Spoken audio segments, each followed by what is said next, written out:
In a quiet Colorado cabin, Jessica and Mark Thompson had longed for a child for years, and when that dream finally came true, they never expected their fiercest protector to be the wild creature they once rescued.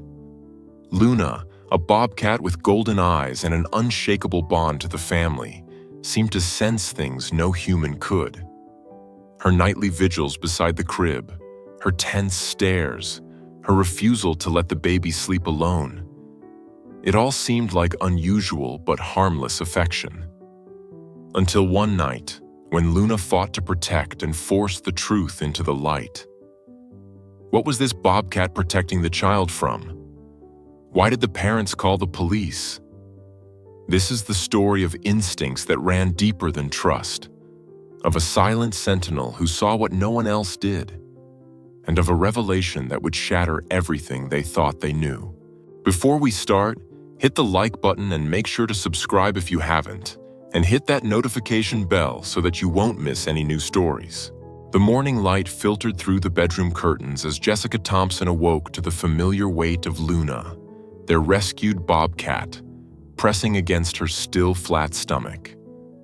It had been 3 weeks since Luna had begun this strange new behavior, curling protectively around Jessica's midsection each night, refusing to budge until morning. Mark, Jessica's husband of 5 years, found it amusing, but Jessica sensed something more meaningful in the animal's behavior.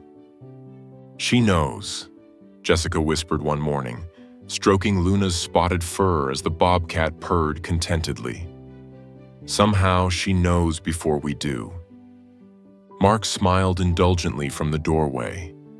At 35, his dark hair was just beginning to show touches of silver at the temples, and laugh lines had settled permanently around his eyes. Lines that had deepened through years of disappointment and hope as they struggled to conceive. "Know what, Jess?" he asked, bringing her a cup of herbal tea. "That you're going to be late for work again because she won't let you up?" Jessica shook her head, a small, secret smile playing at her lips. Number something else. 3 days later, a plastic pregnancy test confirmed what Luna had apparently sensed weeks before. After 5 years of trying, after 2 miscarriages and countless negative tests, Jessica was pregnant. When she showed Mark the positive test, tears streaming down her face, Luna sat regally at her feet, golden eyes gleaming with what Jessica could only describe as satisfaction. Luna had come into their lives 3 years earlier, a half-grown bobcat cub found injured and abandoned near their home in rural Colorado. Mark, a wildlife veterinarian at the local rehabilitation center, had brought the cub home temporarily while she recovered from a leg injury. The plan had been to release her back into the wild once healed, but fate had other ideas. Luna had formed an immediate bond with Jessica, who worked from home as a children's book illustrator. While most bobcats remained wild even in captivity, Luna displayed an unusual affinity for domesticity, and for Jessica in particular. When release day came, Luna had stubbornly returned to their cabin 3 times, the last time with an injured paw that Mark suspected was self-inflicted. "Some animals just choose their people," the wildlife center director had finally admitted. "And this one has clearly chosen you too."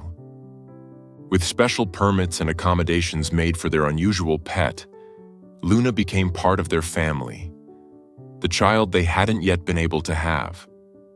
"She's going to be jealous," Mark's mother warned when they announced Jessica's pregnancy 6 weeks later. They were sitting in the sunny kitchen of their log cabin home, where Luna lounged possessively at Jessica's feet. "Luna's already protective of the baby," Jessica defended, reaching down to stroke the bobcat's spotted head. "She knew I was pregnant before I did." Mark's mother, Eleanor, looked skeptical. "Wild animals are unpredictable, Jessica. What happens when there's a crying infant in the house? You read those stories about pets attacking babies." "Mom," Mark interrupted firmly, "Luna isn't just a pet. and she's been nothing but gentle. We'll be careful, but we're not sending her away." Eleanor sighed, her lined face creasing with worry. At 68, she'd seen enough of life to know that even the best intentions could lead to tragedy. "Just promise me you'll keep a close eye on how she reacts when the baby comes." Jessica nodded, but in her heart, she had no fears about Luna. The Bobcat had already shown more awareness and protectiveness than any ordinary house pet might have. Each night, Luna curled around Jessica's growing belly, purring softly as if communicating with the life growing inside. Lily Grace Thompson was born on a crisp autumn morning after 18 hours of labor. Mark drove Jessica home from the hospital 2 days later, their tiny daughter secured in her car seat. Both parents were nervous about how Luna would react to the new arrival. They needn't have worried.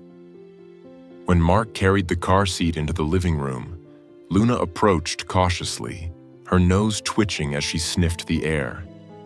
Jessica held her breath as the Bobcat peered into the car seat, golden eyes studying the sleeping infant. After a long moment, Luna made a soft chirping sound, a maternal call that female bobcats used with their own cubs, and settled on the floor beside the car seat, her posture alert and protective. That night, when they placed Lily in her crib in the nursery they'd prepared, Luna positioned herself beneath the crib, refusing to leave. "Should we let her stay?" Mark whispered as they stood in the doorway watching. Jessica nodded. "I think she's appointed herself as guardian.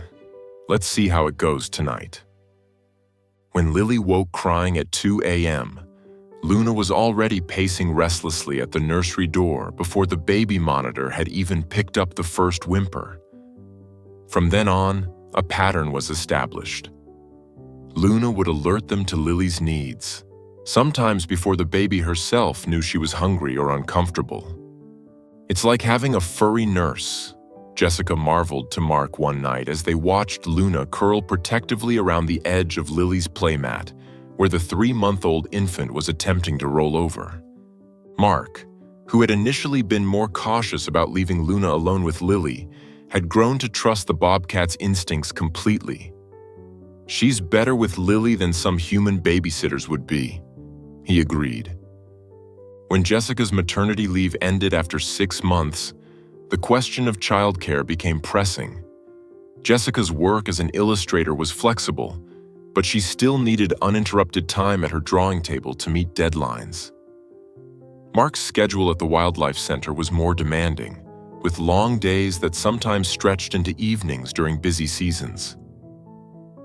"What about Emily?" Mark suggested one evening as they discussed options. "She's between jobs right now, and she's always saying how much she wants to spend time with Lily." Emily Reynolds had been Jessica's best friend since college. The two women had roomed together for 4 years, and Emily had been maid of honor at Jessica and Mark's wedding. She was godmother to Lily and had already spoiled the baby with countless gifts and visits. "That could work," Jessica agreed thoughtfully. "She's great with Lily, and it would only be 2 or 3 days a week." The first day Emily came to babysit was also the first day Luna's behavior toward the woman changed. Previously, Luna had been indifferent to Emily, tolerating her presence in the house but showing none of the affection she displayed toward Jessica or Mark. But that morning, as Emily bent to take Lily from Jessica's arms, Luna positioned herself between them, her ears flattened against her head. "Luna, it's just Emily," Jessica scolded gently, nudging the Bobcat aside. "You know her." Luna made a low, growling sound but stepped aside, her golden eyes never leaving Emily as she took Lily. "She's just being protective," Jessica explained apologetically to Emily. "She'll get used to the new arrangement." Emily smiled, though her eyes remained wary on the Bobcat. "It's okay, I understand. She's just looking out for her little sister." But as the weeks passed, Luna's attitude toward Emily only worsened. The Bobcat refused to leave Lily's side when Emily was in the house, watching the woman's every move with suspicious intensity. When Emily approached the crib to put Lily down for a nap, Luna would pace anxiously, sometimes placing herself bodily between Emily and the crib. "I'm getting a little concerned about Luna's behavior with Emily," Jessica admitted to Mark one evening after Emily had gone home. "She's almost hostile." Mark frowned, watching Luna where she lay curled at the foot of Lily's crib, seemingly peaceful now that it was just family in the house. "Has she shown any aggression? Actually tried to bite or scratch?" "No," Jessica said slowly. "She just watches and blocks. Like she doesn't trust Emily with Lily. Maybe she's just having trouble adjusting to someone else caring for Lily," Mark suggested, though his brow remained furrowed. "Let's give it a little more time." By the time Lily was 8 months old, the situation with Luna and Emily had not improved. If anything, Luna had become more overtly protective, hissing when Emily picked Lily up and refusing to leave the room even for meals when the babysitter was present. "Your cat really hates me," Emily joked one afternoon as Jessica returned home from a meeting with a publisher. Jessica sighed, watching Luna shadow Emily's movements as she packed up her things. "I don't understand it. She's never like this with anyone else who visits." Emily shrugged. "Some animals just take mysterious dislikes to people. My grandmother had a parrot that screamed bloody murder whenever my uncle visited. No one else, just him." "Still, I'm sorry if it makes your job harder," Jessica said, taking Lily from Emily's arms and immediately noting how Luna relaxed, the tension visibly leaving the Bobcat's body as soon as Lily was back with Jessica. "It's fine," Emily assured her. "She never interferes when I'm actually caring for Lily. She just supervises very intensely." But later that week, when Mark's mother visited for the first time in several months, Jessica noticed something odd. Luna, who had never been particularly fond of Eleanor, made no objection when the older woman held and played with Lily. The Bobcat watched, certainly, but with none of the tension she displayed around Emily. "That's strange," Jessica murmured to Mark that night. "Luna was completely at ease with your mother holding Lily today. Not a hiss or a growl in sight." Mark considered this. "Mom isn't a threat," he said finally. "Luna knows that." An uncomfortable question hung in the air between them, unspoken. Did that mean Luna perceived Emily as a threat? 3 weeks later, Jessica and Mark had their first date night since Lily's birth.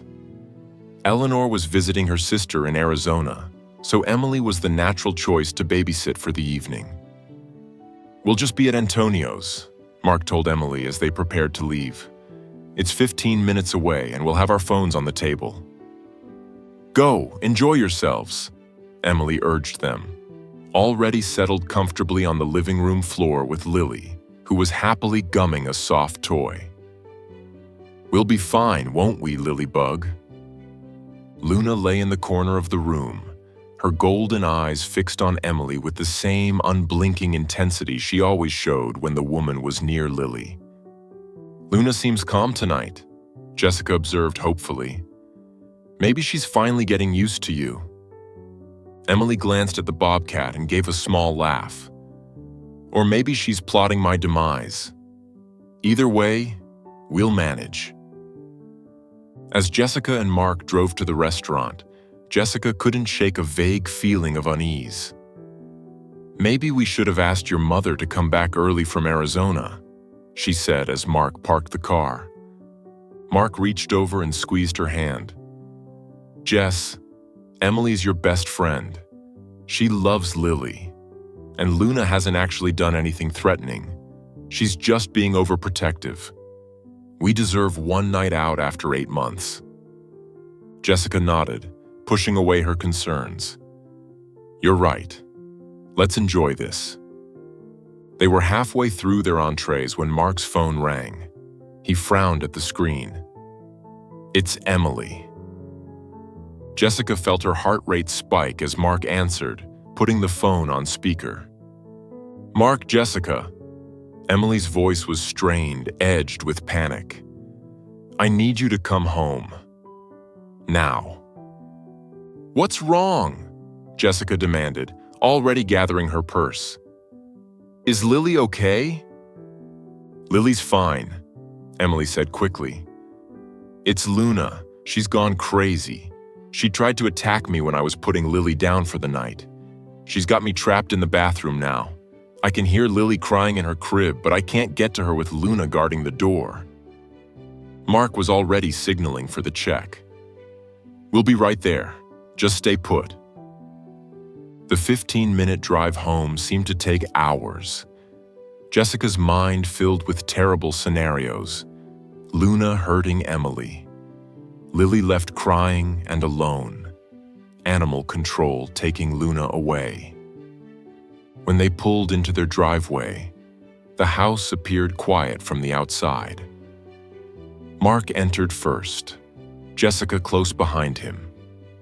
The sound of Lily's cries led them to the nursery, where they found their daughter standing in her crib, tears streaking her red face. Luna sat alert beneath the crib, her posture tense but not aggressive. "Lily, sweetheart, we're here." Jessica rushed to pick up her daughter, who immediately quieted in her mother's arms. Luna remained where she was, watching the doorway. "Emily," Mark called, moving down the hallway toward the bathroom. "It's us. You can come out now." The bathroom door opened a crack and Emily peered out cautiously. "Is that beast locked up?" "She's in the nursery with Jessica and Lily," Mark assured her. "What happened exactly?" Emily stepped out, her face pale and her hands trembling slightly. "I was just putting Lily down after her bedtime bottle. Everything was normal. Then suddenly Luna came charging in, snarling and hissing. She lunged at me. I swear she was going for my throat, Mark. I barely got out of the room in time." "Did you do anything that might have startled her?" Mark asked, his voice calm but his expression troubled. Emily's eyes widened with indignation. "Of course not. I was just leaning over the crib, tucking Lily in like I always do. That cat has had it in for me from day one, and tonight she finally snapped." When they returned to the nursery, they found Jessica sitting in the rocking chair with Lily, who had calmed down and was now drowsily resting against her mother's shoulder. Luna had moved to Jessica's feet, appearing completely relaxed. "Look at her now," Emily said accusingly from the doorway, not daring to enter. Butter wouldn't melt in her mouth, but she was like a demon an hour ago. Mark looked from Luna to Emily, his face troubled. "Maybe it would be best if you went home, Emily. We can talk more tomorrow when everyone's calmer." After Emily left, Jessica laid the now sleeping Lily back in her crib. Luna immediately took up her usual position beneath it, showing no signs of the aggression Emily had described. "I don't understand," Jessica said as she and Mark retreated to the living room. "Luna seems perfectly normal now." Mark rubbed his beard thoughtfully. "That's just it. She's normal with us, with Lily, with everyone except Emily." "You don't think—" Jessica started, then stopped, the implication too disturbing to voice. "I think," Mark said slowly, "that animals sometimes sense things that humans miss. Tomorrow morning, I'm going to check the security cameras." The home security system had been installed when they first brought Luna home, a requirement of their exotic pet permit. Cameras monitored the main living areas and Lily's nursery, with footage stored on a cloud server for 30 days. The next morning, after Jessica took Lily to her mother's for the day, Mark sat down at his computer and began reviewing footage from the previous evening. The first hours were unremarkable. Emily playing with Lily, feeding her dinner, giving her a bath.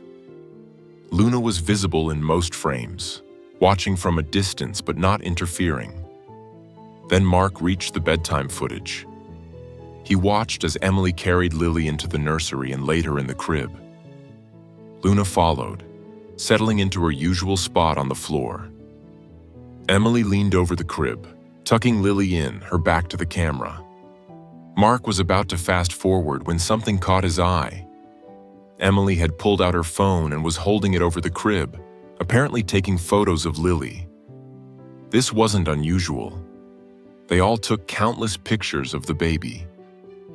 But then Emily glanced at the door, reached into her pocket, and pulled out a small object that she placed in the crib next to Lily. Mark leaned closer to the screen, rewinding and zooming in. It looked like a tiny camera, no bigger than a button. Emily positioned it carefully among Lily's stuffed animals, then took more photos with her phone, seemingly documenting the placement. A cold feeling settled in Mark's stomach as he continued watching. Luna, who had been lying quietly beneath the crib, suddenly rose and moved toward Emily, her posture changing from relaxed to alert. Emily reached into her pocket again, this time pulling out what appeared to be a small transmitter. As she attempted to place this under the crib mattress, Luna began to growl. Emily turned, noticing Luna's aggressive stance. She quickly pocketed the transmitter and tried to move away from the crib, but Luna positioned herself between Emily and the door, her growl intensifying. What happened next confirmed Mark's worst fears. Emily made a dash for the door, and Luna lunged, not at Emily's throat as she had claimed, but at her pocket, where she had just hidden the transmitter. Emily managed to escape, and Luna immediately returned to the crib, using her paw to bat at the blankets until the tiny camera fell to the floor. The Bobcat then settled beneath the crib again, her eyes fixed on the door, standing guard. Mark sat back in his chair, feeling sick. He rewound further, checking footage from previous evenings when Emily had babysat. 3 times in the past month, he found similar incidents. Emily placing small devices in or around Lily's crib when she thought no one was watching. Each time she had removed them before Jessica and Mark returned home. But last night, Luna had finally intervened. With shaking hands, Mark picked up his phone and called the police. Detective Sarah Rodriguez sat across from Jessica and Mark at their kitchen table, a grim expression on her face. Luna had been confined to the bedroom during the interview, despite Mark's insistence that she had been the one to uncover the crime. Based on the footage you've provided and the device we recovered from your daughter's nursery, we have enough evidence to arrest Emily Reynolds, Detective Rodriguez explained. The camera was broadcasting to an external server, and our tech team is already tracing the connection. But why? Jessica's voice broke as she asked the question that had been tormenting her since Mark showed her the footage. Emily was my best friend. Why would she do this to Lily, to us? Detective Rodriguez's expression softened slightly. Ms. Thompson, Mr. Thompson, I need to prepare you for what we might find. The type of equipment Ms. Reynolds was using is commonly associated with networks that produce and distribute exploitation content involving minors. Jessica covered her mouth, a small sound of distress escaping despite her effort to remain composed. Mark reached for her hand, his own face pale with shock. You mean she was filming our baby for... He couldn't bring himself to finish the sentence. We don't know the full extent yet, the detective cautioned. But based on the sophistication of the equipment and the server connections we've traced so far, this appears to be part of a larger operation, not an isolated incident. "How long has this been going on?" Jessica asked, her voice barely audible. "We'll need to review all your security footage, but from what Mr. Thompson has already found, at least several weeks. The good news, if there can be any in this situation, is that your pet's intervention appears to have prevented any extended broadcasting. The camera we recovered was only activated last night and was disabled when it fell to the floor." Mark looked toward the bedroom door, behind which Luna was undoubtedly listening. She knew. Somehow she knew from the very beginning that Emily was a threat. Detective Rodriguez nodded thoughtfully. "Animals often sense deception in ways humans can't explain. Your Bobcat was protecting your child the only way she could." The weeks that followed were a blur of police interviews, evidence collection, and crushing betrayal. Emily's arrest led to the discovery of a network spanning 3 states, with at least a dozen other families unknowingly victimized. 5 additional arrests were made, including the ringleader, a man Emily had been secretly dating for the past year. Jessica struggled with overwhelming guilt. "She was in our home because of me," she told Mark one night as they sat on the porch, watching the sunset. Luna lay at their feet, Lily sleeping peacefully in Jessica's arms. "I brought her into Lily's life." "You couldn't have known," Mark said firmly. "None of us could have known, except Luna." As if recognizing her name, Luna raised her head, her golden eyes meeting Jessica's. "I'll never doubt your judgment again," Jessica told the Bobcat solemnly. "You protected our family when we couldn't protect ourselves." The story of the Bobcat who uncovered a criminal operation made national news, with headlines celebrating Luna as the guardian angel in fur. Wildlife experts were fascinated by the Bobcat's ability to discern the threat that the humans around her had missed completely. Mark's Wildlife Center colleagues suggested that Luna's heightened protective instincts might have been triggered by subtle changes in Emily's scent or behavior that indicated deception. Changes imperceptible to humans but obvious to an animal with acute senses. Whatever the explanation, Luna's status in the Thompson household was elevated from beloved pet to family hero. The County Animal Control Board, which had initially expressed concerns about keeping a bobcat in a home with an infant, issued a special commendation praising Luna's protective instincts. 1 year later, as Lily celebrated her 2nd birthday in the backyard of their cabin, Jessica watched Luna keeping a watchful eye on the toddler from her favorite spot beneath a pine tree.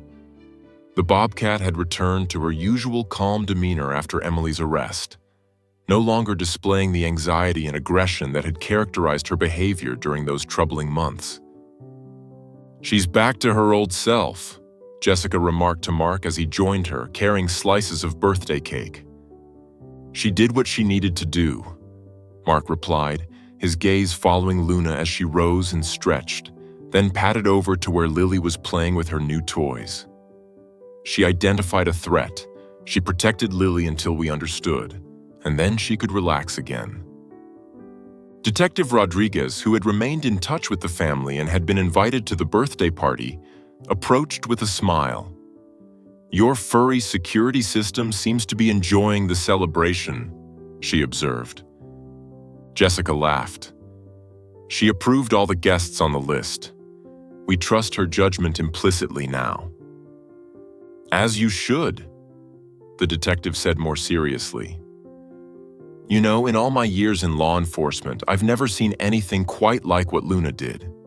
The case against Emily and her associates is ironclad because of your security footage. But without Luna forcing the issue that night, who knows how long it might have continued." Mark nodded soberly. The experts all said the same thing. Luna wasn't just being a protective pet. She was deliberately trying to expose what Emily was doing, trying to communicate the danger to us in the only way she could. The judge who sentenced Emily mentioned Luna in his remarks. Detective Rodriguez told them. He said it was a reminder that innocence has many protectors, not all of them human. As if on cue, Lily toddled over to Luna, throwing her arms around the Bobcat's neck in a hug that would have alarmed most parents. Luna simply nuzzled the child gently, a low purr rumbling in her chest. "She saved more than just Lily," Jessica said softly, watching the pair. The other children who were already being exploited by that network, the ones who might have been targeted next. She saved them too. The afternoon sun bathed the yard in golden light as family and friends gathered around to watch Lily blow out her birthday candles with Luna standing guard beside her high chair. A silent sentinel whose watchful care had unmasked a hidden evil and protected the innocent child she had claimed as her own from the very beginning. In the Thompson home, Luna would always be more than a pet. She was the guardian who had sensed a danger no human could see, the protector who had refused to let evil approach the cradle she guarded, the hero who had brought justice not just for one family, but for many.